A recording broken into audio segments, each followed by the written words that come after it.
Hi guys, welcome to episode 4 of Halftime Team Talk. Sorry that we did not have an episode last week, but with the passing of the tropical storm at that point in time, Dorian, it threw off our filming, and we wanted to bring you content as fresh and as soon as possible behind the games that played. We are hoping that the people out there in the Bahamas are safe, and we hope that everything goes smoothly with them and that Dorian doesn't cause any damage or loss of life. Hi, so as my colleague said, Jamal, since they had the tropical storm during last week, we didn't have a chance to give you all game week 3. So we can just give you all guys some recaps of the important games for that game. Yeah. The first one will be Newcastle versus Spurs. No, this was a shocker. Did not see that coming. This was a shocker. That was a shocker. We did not see that coming. Look, I get to tell you right, that one very gently for true. I can't believe Newcastle did that game. Especially as it was Newcastle away, you know. Yeah, that's true. It was home at Spurs. It was at White Hart Lane. That was a shocker. I am still shocked by that, but I think it bodes well for Newcastle at the end of the season. These 3 points will make a difference. Man, you lost to Crystal Palace. Now that was another shocker for me too. Yeah. But as I started, you can't really count out Crystal Palace because Crystal Palace is a side that is champion on the day. That's one thing I like about Crystal Palace. Yeah, I think Crystal Palace has stunned City last season. You know. Yeah, they started. So a real shocker. I'm not sure what is happening with Man U. There seems to be more at that club going on that we can see on the surface. Yeah. I think that they're trying to, paste and paint a good picture up front, but there seems to be things happening. To me, this is it, right? Ali got the start Andres Pereira. Because to me, he's more creative than Lingard and the other guys. Plus, though, the thing that Mayu missing for me is a creative midfielder. Well, and the thing is, one of the best passer in the whole team is like Pogba. And he playing CDM, so he probably can't play a good... To me, Pogba shouldn't be a CDM.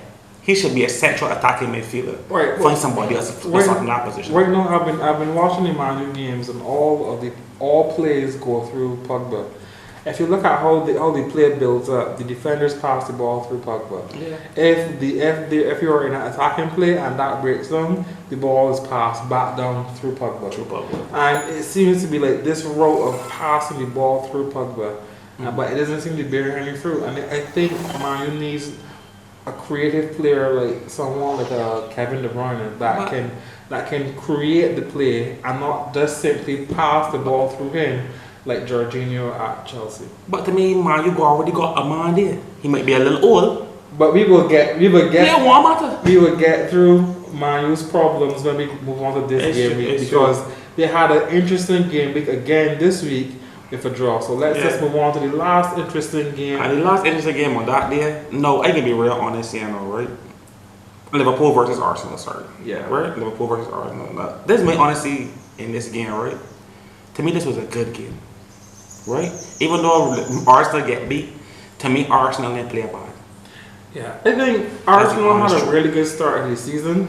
I think this would have been a litmus test for them to see where they stand against real opposition. Yeah. I think Arsenal put in a good shift, but the quality and the finishing at Liverpool is just simply greater. Yeah, to me, what Arsenal missing, to me, is like, oh man, you're missing too as well. To me, Ozil got to come back and you got to play Danny Ceballos with Ozil at the same time if you want that creativity in the midfield. Well, I think what was refreshing was that we saw Kolasinac come back this week, so maybe the integration of Ozil, you're going to see it as soon as well. The fun thing about that game for me, I can now see why Chelsea started David Luiz because Mo Salah ripped apart this man in this game. I mean, it was like the man was standing. It was like Mo Salah was at practice and the man was just running around going in David Luiz. That's what they look like, honestly. So those are the notable games. The three notable games for game week 3. So we just said we would bring a quick recap on those games for you this week.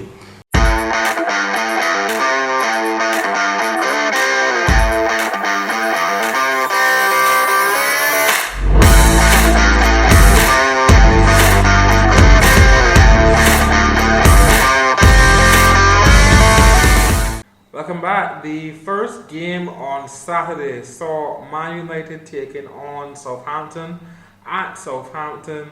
It was a very interesting game. I really expected Man United to go there and win. But I think you know, there are things happening at the club, maybe that we're not seeing on the surface that is not causing them to play in the way that we would expect a man to decide to play. There was a goal from Daniel James. I thought it was a brilliant goal. I think that youngster has a lot of potential, and he was set up by McTominay.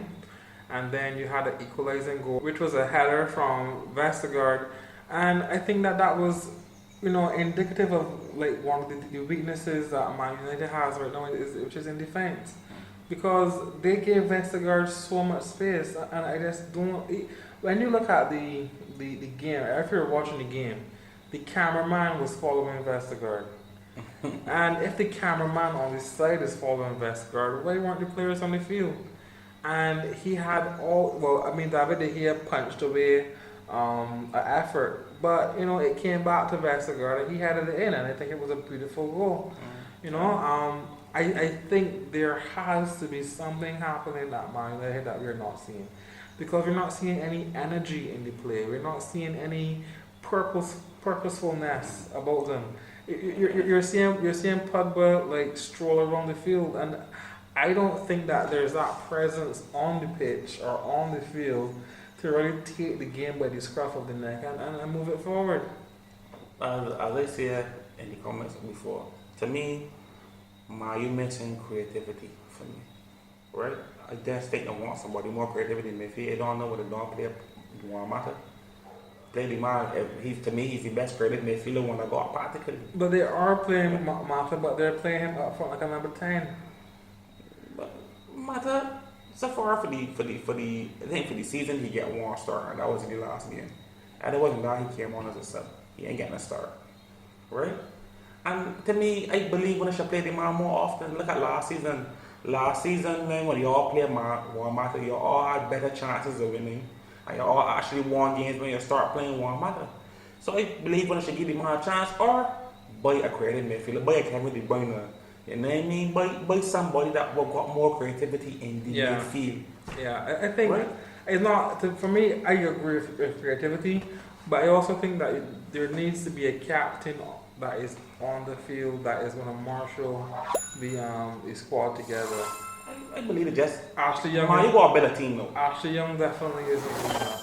Yeah, well, Ashley Young should be called Ashley Young. That's the honest truth, right? He had his time already. I ain't know when Man U said him later. They are for real. So I believe Man U just got to just gel the team now, get that starting 11 together. Yeah. You know what if it is that this is a project that Oli is undertaking, then I can understand. I don't understand that. Yeah. Right? But more has to be done, because this definitely isn't the Man United that people are accustomed to. And the fans aren't accustomed to this. The fans should be accustomed, but because it's about 4 or 5 seasons, man, you didn't really do nothing. It's true. So the fans should see. So the fans should be holding firm. I tell yourself, well, look, my team building a side now, and we can see what happens. Right? So we'll be moving on to the next game on Saturday. This was Chelsea versus Sheffield, and that was a 2-2 draw. I didn't see that coming. What I would say is Chelsea had that game squarely in the first half. You had 2 goals with Tammy Abrahams.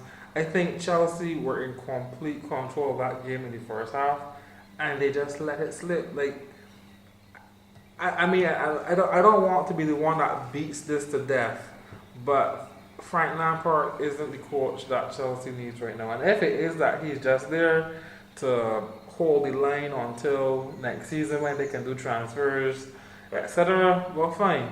But they are going to be at risk of, placing 10th, 11th, something like that, because I don't see him being able to marshal these guys together to see out a result. Even like the game that they won at home last week, they have to try hard for that. I know you're going to have Sheffield, then they come to you and you have a 2-2 draw when you clearly had the game. This is how tell myself he was a good coach. He's a top coach, right? Chelsea came out with running at Sheffield United. Sheffield United come up from Championship, so Chelsea came running at Sheffield United. This is the thing though. When Sheffield United went in and come back out with a attack for the second half, Lampard ain't got the strategic knowledge To change it the game. To change it the game. Yeah. That's why this game draw. Yeah. Right? To manage the Because game. you could clearly see Chelsea was the better team. Because it's one thing to manage the players, you also got to manage the game. And this is the thing I got for Chelsea fans too, right? Remember Mourinho said that Chelsea don't need a defender because they got Kurtzuma. It's true. No, Kurtzuma doing the world like magic. I would like to see Yeah. what the Chelsea fans got to say about this year. Because he scored a own goal. Because so far for the season, Kurtzuma is practically one of the reasons why goals getting scored for Chelsea. Right, so is the special one that special? Right? So we were really like, I really want to hear the Chelsea fans got to say about Kurtzuma. Are we moving on? The next game on that day was Crystal Palace versus Aston Villa. Crystal Palace won 1-0 with a goal from Jordan Ayew, beating Aston Villa on that day. So we're moving on because there were quite a few games on that day. Leicester City went against Bournemouth. Yeah. And Leicester City won 3-1. There were 2 goals from Jamie Vardy and 1 from Tielemans. Yeah. Right? And Bournemouth had a 1 goal from Callum Wilson. Right? So that was... I think Jamie Vardy is finally finding some form right now. But the interesting thing is that the team that was set up around him when he was on that goal scoring run isn't there anymore. So you don't have the Mahrezes, you don't have the N'Golo Kantés, you don't have the Albrightons, you don't have the guy that going to Man United. Maguire? Exactly, Maguire. Yeah. The team that was there that allowed those long ball passes and allowed those quick counter attacks is just simply not there anymore. So I think Brendan Rodgers is going to have his hands full trying to find a new philosophy for Leicester, a new style of play, something that they're not, traditionally known for, because the team that was set up by Ranieri to do that style of play simply doesn't exist at Leicester anymore. We will see how Leicester City and Bournemouth do for the rest of the season. Well, we're moving on. The next game on that day was Man City versus Brighton. Right? And Man City wash off these men for love. Like, we wasn't expecting. Yeah, I mean, I don't think that anything less would have been expected. Right? The only surprise in that game for me is that Sterling ain't had nothing to do with anything in the game. And I think it was just on the field. I think one of the tragedies as well is that Pierre-Emerick Laporte finally got a call up to France and then got injured. So it's like he finally got his France call up for his national team and then got injured. But again, Sterling himself apologized last week to the people who captained him in fantasy, but he said every week he can't score 3 goals. I think you have to be more realistic than that, but I think it's a team effort, and it was good to see that Aguero scored a brace, and then set up Bernardo Silva for a beautiful goal. The only thing I want to say about this game, right, is that the form that Kevin De Bruyne in, most likely he might win PFA best player of the year. So much form. I think the rest that he would have gotten from his injury has rejuvenated him a lot. It's true, because the man in fine form. Ripping form, exactly. Right? So we're moving on. The next game after that was Newcastle versus Watford. And Watford let the game back a little spark in the team. But Watford only has 1 point. They have lost every game but this week. And they only have 1 point in total. Yeah. I think Watford still has to do a lot more. I think it is disappointing and is a tragedy. It is true. The kind of form that the reason why I said the probably for like a little spark is the fact they score first. This is the first time probably for the season they actually get the first goal. Right? And to me that probably might, reignite the flame in Watford or whatever. But we will see what's going on. What I'm also disappointed in Watford for is Gerard Deulofeu. I mean, you came from Barcelona. You were supposed to be a hot property, but you're extremely underperforming at Watford. It's terrible. We will see what's going on. The next game after that was West Ham United versus Norwich City. And all those people out there who were looking for some Pookie didn't get it because this guy was banging in and I mean Pookie, the player, the striker for Norwich. He was bagging in goals for these 3 game weeks, and then boom, nothing. Well, I always say it, right? You cannot score every week. You can't. You was game for 3 weeks straight. You can't, but he was on a hot streak though. Right? To me, he's still on a hot streak. But you can't score all the time. Exactly. They got games that you just be out of, because at the end of the game, if you look at the statistics at the game, Norwich had more shots on target than West Ham. Right? It was just West Ham there for me. But don't lose your faith in Pookie. I believe Pookie can give some of these a run for the golden boot because Pookie looked like he's slowing down. And the thing is, what I might say so, the reason I used to sort because Norwich proved that they could score on a big side. Yeah. Right? They proved that they could score on a big side. Yeah. Right? And I'm happy I'm happy for West Ham as well. Yeah. To get some points on the board. I think it's really important for them as well. So we'll be moving on.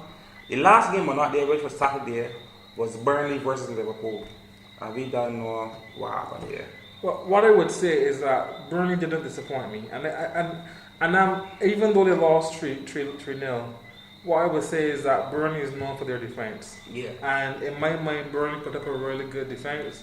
I mean, it's Liverpool we're talking about, yeah. Because Liverpool scored early. But on the same notion, Liverpool didn't run over Burnley. They ran over Burnley. Right. So I think that we all saw the little controversy in this game. Yes, and we saw, starting that off when Sadio Mane was in a clear goal scoring position and Mohamed Salah would have passed the ball to him. Mm-hmm. Then when Mane is subbed off, he has this very animated conversation with Klopp, and he's just speculating as to why isn't Salah subbed off? Why is it he is subbed off? And why isn't Salah passing the ball to him?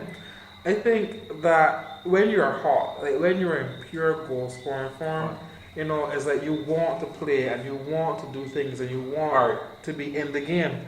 And Mane, to me, wants to be in the game. He's scoring goals, he's hot. And when you have someone like Salah who isn't as hot, you still want the ball because you want to have the opportunities to score because you have that expectation and that pressure to score. To me, this is like, how you compare this to me is like, look at Ronaldo and Messi, right?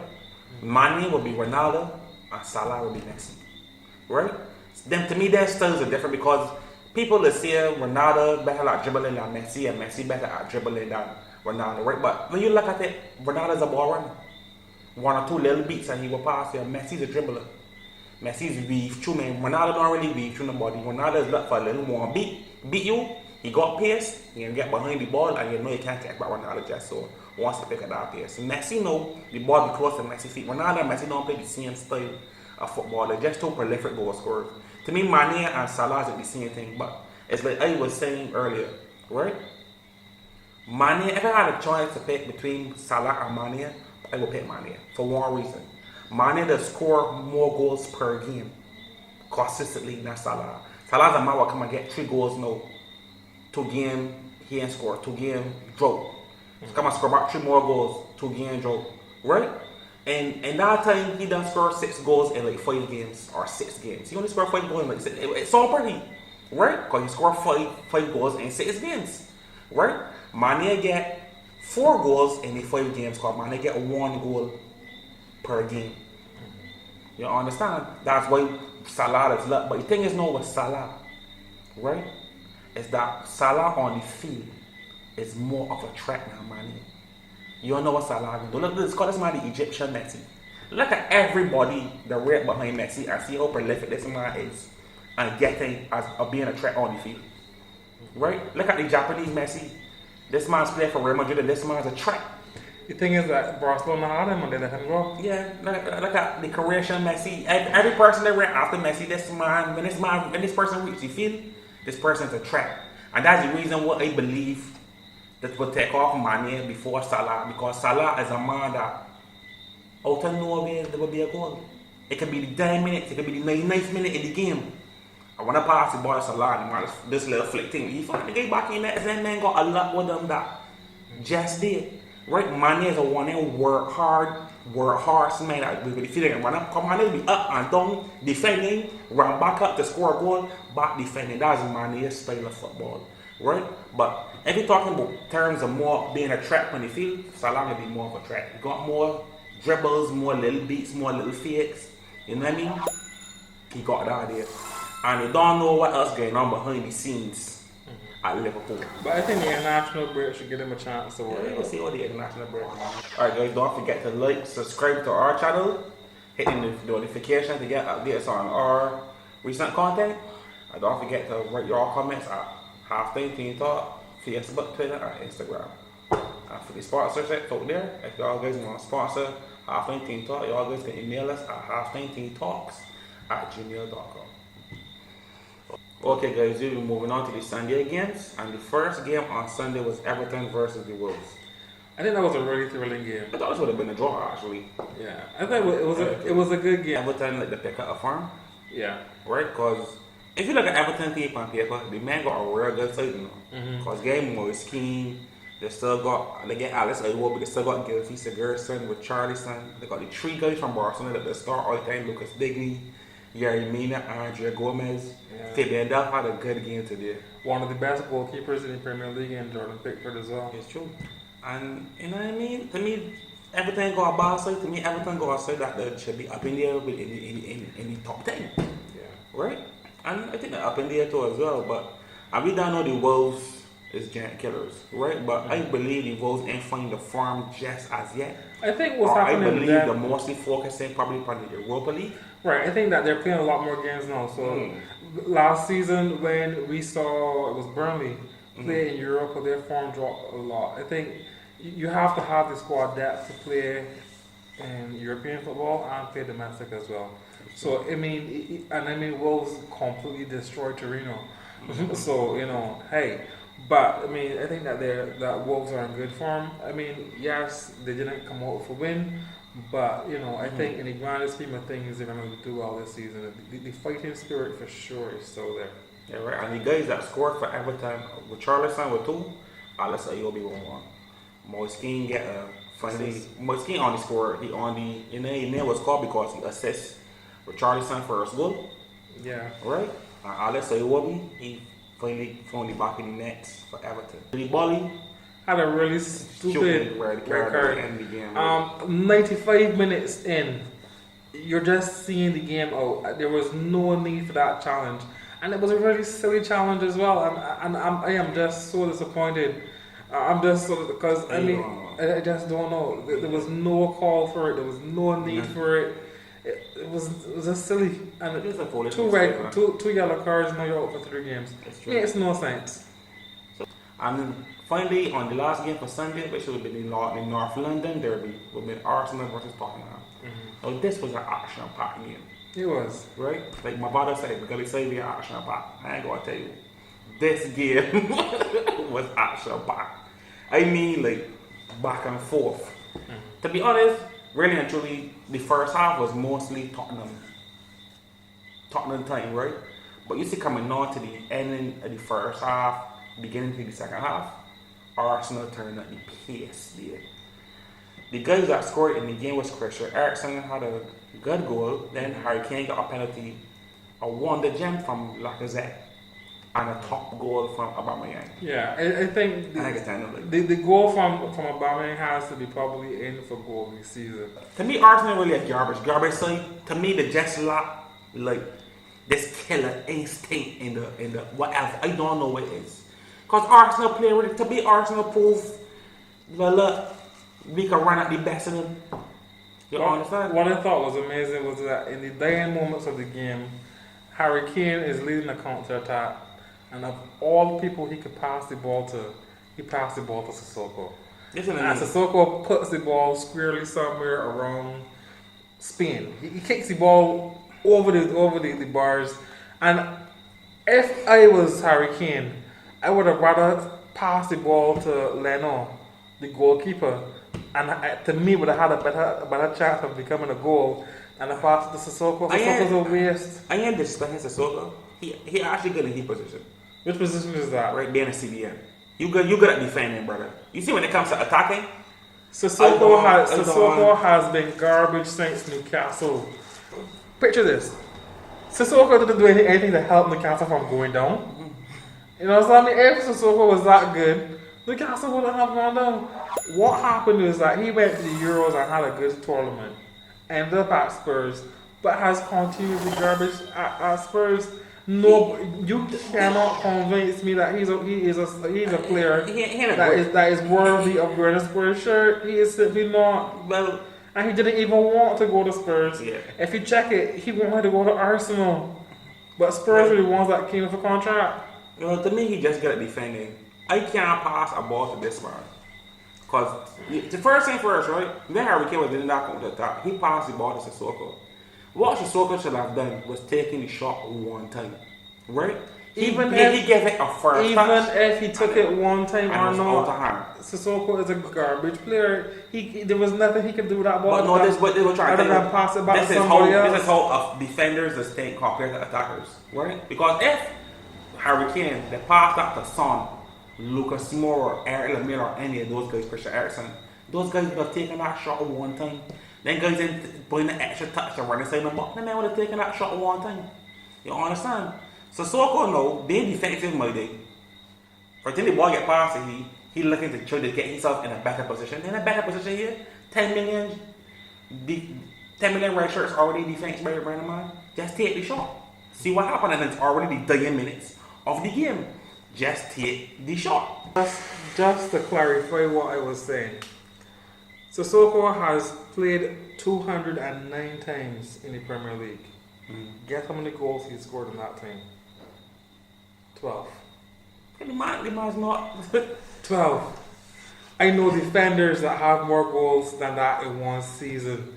I am telling you, the worst possible person that Harry Kane could have given the ball to was Sissoko. Point blank. Right? I want the Arsenal guys not get a bet when they say that when the team is a garbage side though. To be honest, I really like Arsenal. You know? It is an Arsenal just let you know. And as an Arsenal fan, I don't know how Aunameyang was very Arsenal fan. One of his men is like, people that's bought Arsenal team, when they make the definition of true fans, believe what you tell them. Because let me tell you, Arsenal just let you down every season consistently. I mean, yeah, when they win like 2 back-to-back FAs or when they win an FA in between there, but that ain't nothing. When they ain't winning the major prizes, when they ain't winning the prizes that truly significant, when the FAs, yeah, that's the oldest like club football game you could play in the world. Yeah, it's a prestige cup, but ain't as prestige as Premier League and Champions League. You understand? And when they winning an FA Cup now and then getting 6 years upon a drought, to me, it don't make sense. Like, you know what I mean? But this Arsenal team, like, it might do something. I don't know if in years to come or seasons to come, they might be better than the previous Arsenal team. Because the last time I see a good Arsenal team had in Dennis Bergkamp, Henrik Larsson, Patrick Vieira, and Thierry Henry. You understand? And that was like in 2005 or 3 or 4 back in the times. Right? And it's 2019 now. You understand? This is like 14 years later. And Arsenal still ain't made a significant impact in world football. You understand? That's my problem with Arsenal. That's what he's got to say, man. This team is just garbage now. Right? But this Arsenal team might prove my statement wrong. So I'm willing to see what Arsenal going to do. And I want to know what all guys, the audience and the supporters think about the Arsenal and Tottenham game. Y'all guys can leave your comments below. You know, hit the bell. And leave your comments too. Also at Halftime Team Talk, Facebook, Twitter, and Instagram. And we will get back to you. Yeah.